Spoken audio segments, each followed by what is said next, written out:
Hello friends, आज हम NCERT geography class 8 की जो है शुरुआत करेंगे। 7th क्लास की और 6th क्लास की एनसीईआरटी हिस्ट्री और ज्योग्राफी हम कर चुके हैं। आज हम 8th क्लास की ज्योग्राफी का चैप्टर 1 करेंगे। फ्रेंड्स, 6th और 7th क्लास की ज्योग्राफी के सभी चैप्टर्स देखने के लिए आप चैनल पर जाकर प्लेलिस्ट बने हुए वहां जाकर देख सकते हैं। और इसी के साथ आज हम इस चैप्टर की शुरुआत करते हैं। देखिए फ्रेंड्स, इस चैप्टर में बताया गया है कि संसाधन क्या होते हैं, संसाधनों का कैसे उपयोग होता है, संसाधन कितने प्रकार के होते हैं, इस सब के बारे में इस चैप्टर में बताया गया है। और संसाधन किस तरह से वो संसाधन बनते हैं, आइए हम ये डिटेल में पढ़ते हैं।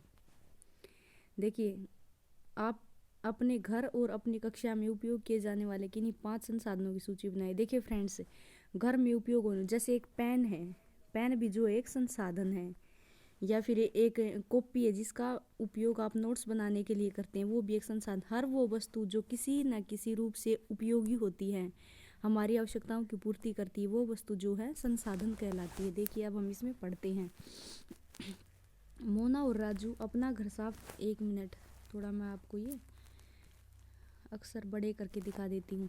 मोना और राजू अपना घर साफ करने में अम्मा की मदद कर रहे थे। इन सभी चीज़ों को देखो, कपड़े, बर्तन, अनाज, कंघा, शहद की बोतल, किताबें, इनमें से प्रत्येक उपयोगी है, मोना ने कहा।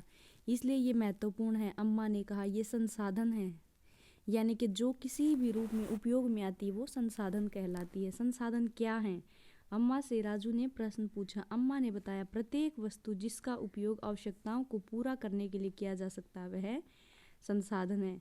तो संसाधन जिसका उपयोग आवश्यकता पूर्ति के लिए होता है वो जो है संसाधन कहलाती है। अपने चारों ओर देखिए और निरीक्षण कीजिए। आप संसाधनों के विविध प्रकारों को पहचानने में सक्षम होंगे।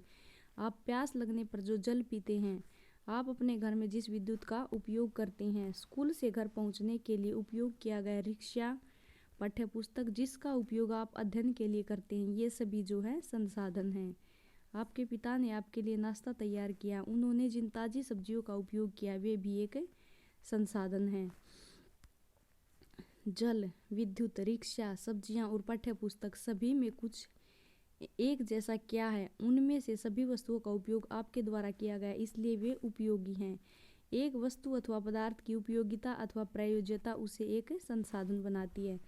तो संसाधन कैसे बनते हैं, किसी वस्तु की उपयोगिता से और उसकी प्रयोज्यता से जो है संसाधन बनते हैं।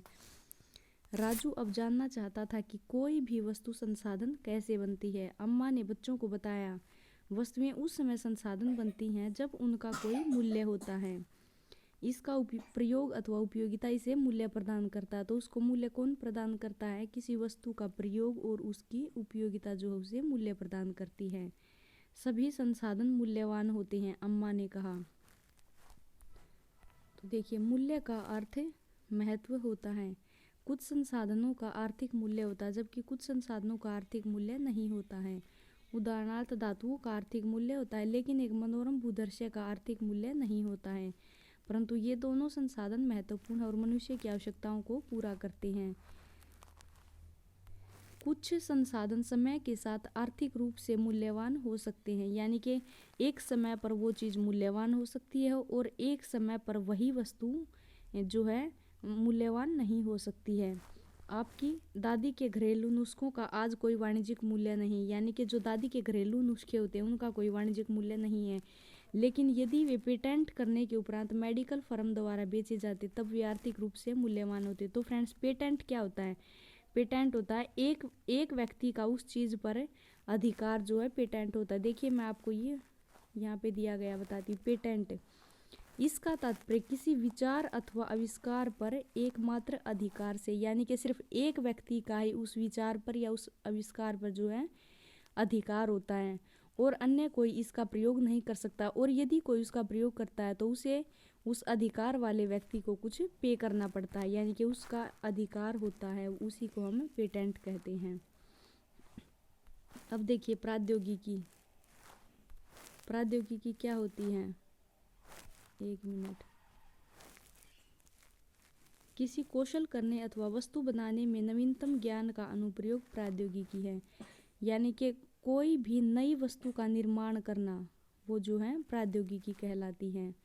समय और प्रौद्योगिकी दो महत्वपूर्ण कारक हैं जो पदार्थों को संसाधन में परिवर्तित कर सकते हैं। दोनों लोगों की आवश्यकताओं से संबंधित है। लोग स्वयं ही सबसे महत्वपूर्ण संसाधन हैं। ये लोगों के विचार, ज्ञान, आविष्कार और खोज ही हैं जो और अधिक संसाधनों की रचना करते हैं। प्रत्येक खोज अथवा आविष्कार से बहुत से अन्य खोज एवं आविष्कार होते हैं। आग की खोज से जैसे एक जब हम आविष्कार करते हैं तो उससे बहुत सारे आविष्कार पैदा हो जाते हैं। जैसे आग की खोज होने पर ही खाना पकाने की पद्धति का विकास हुआ और अन्य प्रक्रियाओं का प्रचलन हुआ और पहिए के आविष्कार से ही परिवहन की नवीनतम विधियों का विकास हुआ। जल विद्युत बनाने की प्रौद्योगिकी ने तेजी से बहते जल से ऊर्जा उत्पन्न करके उसे एक महत्वपूर्ण संसाधन बना दिया है। तो अब देखिए संसाधनों के प्रकार के बारे में हम पढ़ेंगे कि संसाधन कितने प्रकार के थे। संसाधन फ्रेंड्स 3 प्रकार के होते हैं। अब हम इनके बारे में यहाँ पढ़ेंगे। सामान्यतः संसाधनों को प्राकृतिक, मानव निर्मित और मानव में वर्गीकृत किया गया, लेकिन कई बार कुछ लोग जो है मानव को संसाधन नहीं मानते, लेकिन इस बात से बिल्कुल भी नकारा नहीं जा सकता यदि मानव न हो तो, क्योंकि मानव ने अपनी बुद्धि के प्रयोग से ही प्राकृतिक संसाधनों को उपयोग के योग्य बनाया, नहीं तो वे व्यर्थ पड़े रहते। इसलिए मानव को भी जो है संसाधन मानने से इनकार नहीं किया जा सकता। प्राकृतिक संसाधन कौन से होते हैं फ्रेंड्स? जो हमें प्रकृति से प्राप्त होते हैं वो जो है प्राकृतिक संसाधन होते हैं। देखिए जो संसाधन प्रकृति से प्राप्त होते हैं और अधिक संशोधन के बिना उपयोग में लाए जाते हैं प्राकृतिक संसाधन कहलाते हैं। वायु जिसमें हम सांस लेते हैं, हमारी नदियों और झीलों का जल, मृदा और खनिज सभी प्राकृतिक संसाधन हैं। इन संसाधनों में से बहुत से प्रकृति के निःशुल्क उपहार हैं और सीधे ही उपयोग में लाए जा सकते हैं। कुछ परिस्थितियों में प्राकृतिक संसाधन का सबसे अच्छी तरह उपयोग करने के लिए औजारों और प्रौद्योगिकी की आवश्यकता हो सकती है।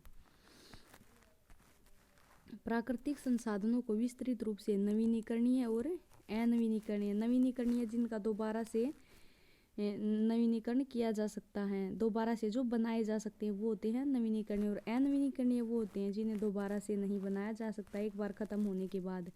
तो इस प्रकार से हम इनके बारे में पढ़ेंगे। नवीनीकरणीय संसाधन वे संसाधन होते हैं जो शीघ्रता से नवीकृत अथवा पुनः पूरित हो जाते हैं। इनमें से कुछ असीमित हैं और उन पर मानव क्रियाओं का प्रभाव नहीं होता है, जैसे जो सौर ऊर्जा है, पवन ऊर्जा है, ये जो है असीमित होते हैं, इन पर मानव क्रियाओं का प्रभाव नहीं होता। लेकिन फिर भी कुछ नवीनीकरणीय संसाधन जैसे जल, मृदा और वन का लापरवाही से किया गया उपयोग उनके भंडार को प्रभावित कर सकता है।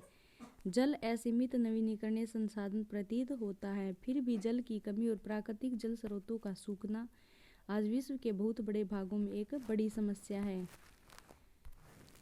अनवीनीकरणीय संसाधन ये वे संसाधन होते हैं जिनके भंडार सीमित हैं। भंडार के एक बार समाप्त होने के बाद उन्हें नवीकृत अथवा पुनः पूरित होने में हजारों वर्ष लग सकते हैं।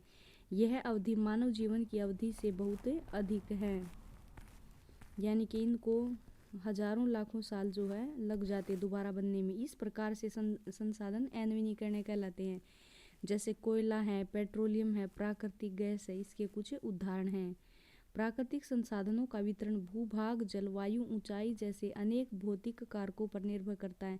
यानी कि प्राकृतिक संसाधनों का वितरण किस पर निर्भर करता है कि प्राकृतिक संसाधन कहाँ कहाँ फैले हैं, ये जो है उस स्थान का भूभाग कैसा है, ऊंचा है, नीचा है, कैसा, जलवायु गर्म है, ठंडी है, ऊंचाई ज़्यादा है या कम है, इन सब पर जो है प्राकृतिक संसाधनों का वितरण निर्भर करता है। पृथ्वी पर इन कारकों में विभिन्नता होने के कारण संसाधनों का वितरण असमान है। यानी कि ये कारक भूभाग, जलवायु, ऊंचाई में जो है भिन्नता है, इस कारण से प्राकृतिक संसाधनों का वितरण भी असमान है।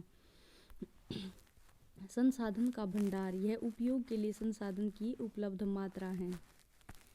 अब देखिए हमने प्राकृतिक संसाधनों में को पढ़ा, अब हम मानव निर्मित संसाधनों को पढ़ेंगे। कभी कभी प्राकृतिक पदार्थ तब संसाधन बन जाते हैं जब उनका मूल रूप बदल दिया जाता है। लोहा अयस्क उस समय तक संसाधन नहीं था जब तक लोगों ने उनसे लोहा बनाना नहीं सीखा था। लोग प्राकृतिक संसाधनों का उपयोग पुल, सड़क, मशीन और वाहन बनाने में करते हैं जो मानव निर्मित संसाधनों के नाम से जाने जाते हैं। प्रौद्योगिकी भी एक मानव निर्मित संसाधन है, इसलिए हम जैसे लोग प्राकृतिक संसाधनों का उपयोग करके मानव निर्मित संसाधन बनाते हैं, मोना ने समझाते हुए कहा। राजू ने स्वीकृति से सिर हिलाया। अब देखिए, मानव संसाधन के बारे में हम पढ़ेंगे। प्राकृतिक संसाधन पढ़े, मानव निर्मित संसाधन पढ़े और हम मानव संसाधन के बारे में पढ़ेंगे। लोग और अधिक संसाधन बनाने के लिए प्रकृति का सबसे अच्छा उपयोग तभी कर सकते हैं जब उनके पास ऐसा करने का ज्ञान, कौशल तथा प्रौद्योगिकी उपलब्ध हो। इसलिए मनुष्य एक विशिष्ट प्रकार का संसाधन है। अतः लोग मानव संसाधन हैं। शिक्षा और स्वास्थ्य लोगों को बहुमूल्य संसाधन बनाने में मदद करते हैं। अधिक संसाधनों के निर्माण में समर्थ होने के लिए लोगों के कौशल में सुधार करना मानव संसाधन विकास कहलाता है। देखिए,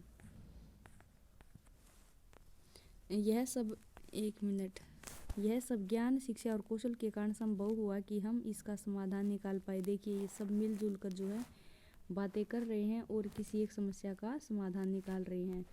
मानव संसाधन से तात्पर्य लोगों की संख्या और योग्यता, यानी कि मानसिक और शारीरिक से है। तो मानव संसाधन से क्या तात्पर्य है? लोगों की संख्या से और उनकी योग्यता, जो कि मानसिक योग्यता और वो संख्या में कितने हैं, ये मानव संसाधन होते हैं। यद्यपि मानव को संसाधन मानने के संदर्भ में लोगों में मतभेद है, लेकिन इतना होते हुए भी इस तथ्य से इनकार नहीं किया जा सकता कि मूलतः मनुष्य की कुशलताएं ही भौतिक पदार्थों को मूल्यवान संसाधन बनाने में सहायता करती हैं। अब हम संसाधनों के संरक्षण के बारे में पढ़ेंगे, क्योंकि कुछ संसाधन जो है सीमित हैं, तो उनका संरक्षण करना बहुत अधिक जरूरी, यानी कि उनको भावी पीढ़ियों के लिए भी बचा कर रखना। मोना ने एक बुरा स्वप्न देखा। उसने देखा कि पृथ्वी पर सारा जल सूख गया है और सारे पेड़ कट गए हैं। वहाँ पर न ही तो छाया थी और न ही कुछ खाने पीने के लिए था। लोग परेशान हो रहे थे और चारों तरफ भोजन और छाया की तलाश में निराश घूम रहे थे। उसने अपनी माँ को सपने के बारे में बताया। उसने पूछा, अम्मा, क्या यह सच हो सकता है? हाँ, अम्मा ने उत्तर दिया। यदि हम नवीनीकरणीय संसाधनों के प्रति सतर्क नहीं रहते हैं तो वे बहुत ही दुर्लभ हो सकते हैं और अनवीनीकरणीय संसाधन निश्चय समाप्त हो सकते हैं। राजू ने पूछा, हम इसके लिए क्या कर सकते हैं? बहुत कुछ, अम्मा ने उत्तर दिया।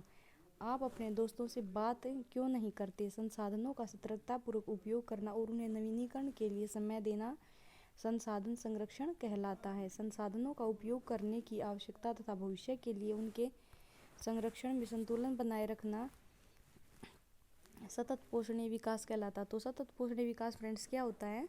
उनको उपयोग करने की आवश्यकता और भविष्य के लिए उनके संरक्षण में संतुलन बनाए रखना जो है सतत पोषणीय विकास है। संसाधनों के संरक्षण के अनेक तरीके हैं। प्रत्येक व्यक्ति उपभोग को कम करके वस्तुओं के पुनः चक्रण और पुनः उपयोग द्वारा योगदान दे सकता है। अंततः यह एक विभिन्नता बनाता है, क्योंकि सभी जीवन एक दूसरे से जुड़े हैं। उस श्याम बच्चों तथा उनके मित्रों ने पुराने समाचार पत्रों, व्यस्त वस्त्रों तथा बांस की डंडियों से लिफाफे और खरीदारी के लिए थैले बनाए। मोना ने कहा, यदि हम इन वस्तुओं में से कुछ वस्तुएं उन परिवारों को दे दें जिन्हें हम जानते हैं। मुस्तफ़ा ने कहा, अपने संसाधनों को बचाना और अपनी पृथ्वी को सजीव रखना यह एक बहुत अच्छा कार्य है। जेसी ने कहा, मैं बहुत ही सतर्क रहूंगी कि कागज़ व्यर्थ न। उसने स्पष्ट किया, कागज़ बनाने के लिए बहुत से पेड़ों को जो है काट दिया जाता है। देखिए, सतत पोषणीय विकास क्या है, ये हम यहाँ पर पढ़ेंगे। संसाधनों का सावधानीपूर्वक उपयोग ताकि न केवल वर्तमान पीढ़ी की अपितु भावी पीढ़ी की भी आवश्यकताएं पूरी होती रहें, तो वो जो है सतत पोषणीय विकास होता है।